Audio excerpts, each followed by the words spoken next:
Gentleman's time has expired. Ms. Plaskett for 5 minutes. Yes, thank you, Mr. Chairman, Ranking Member, and a pleasant good day to you, Mr. Secretary. I first also want to invite you to visit the U.S. Virgin Islands, which I hope you and your staff could make a visit to, which I'm sure you'll find the weather to be much more pleasant now if you make that trip earlier rather than later.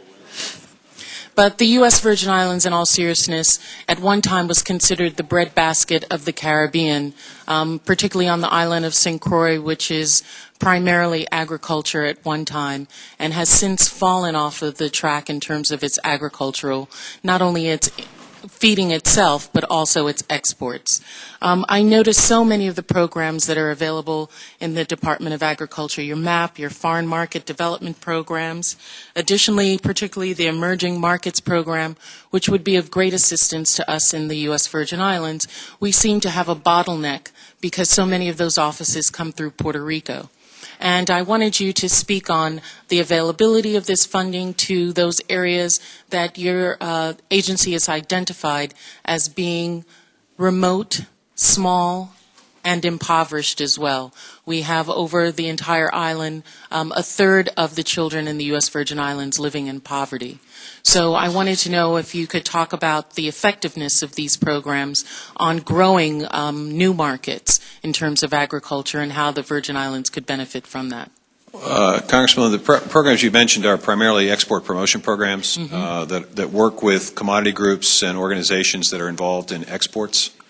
I think what I would suggest in terms of rebuilding the economy is that there may be an opportunity for us to focus on some of our value-added processing resources, some of our local and regional food promotion resources to create more product that could potentially be available for export and or to furnish the needs of the island.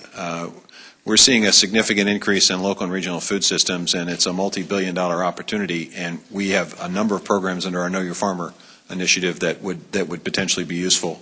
I'd be happy to have our team at USDA reach out to your staff to give you a full briefing on both the export assistance programs as well as the local and regional food promotion programs.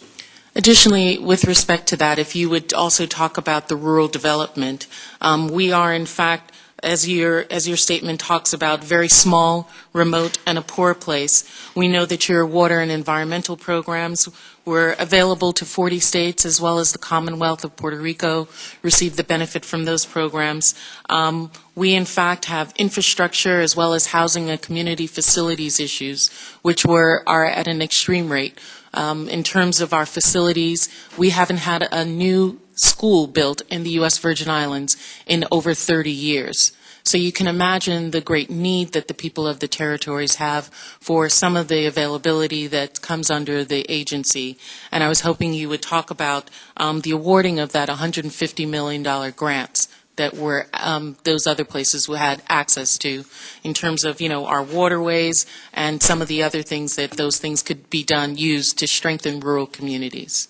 Well, the $150 million was a allocation from the Farm Bill, but we have a series of infrastructure projects under rural development, electric, water, community facilities, and broadband, and all of those would potentially be available for utilization in the Virgin Islands. In fact, I think we have been having conversations with folks down there about some of the high cost of electricity and power, and whether or not either the REAP program or our General Electric program could provide help and assistance to create more reliance on renewables and less reliance on high-cost energy sources. So all of those programs, again, are available. It's just a matter of prioritizing and figuring out what is the most important thing you need and having our teams work with your office to identify the program and to make sure that the application is an appropriate form.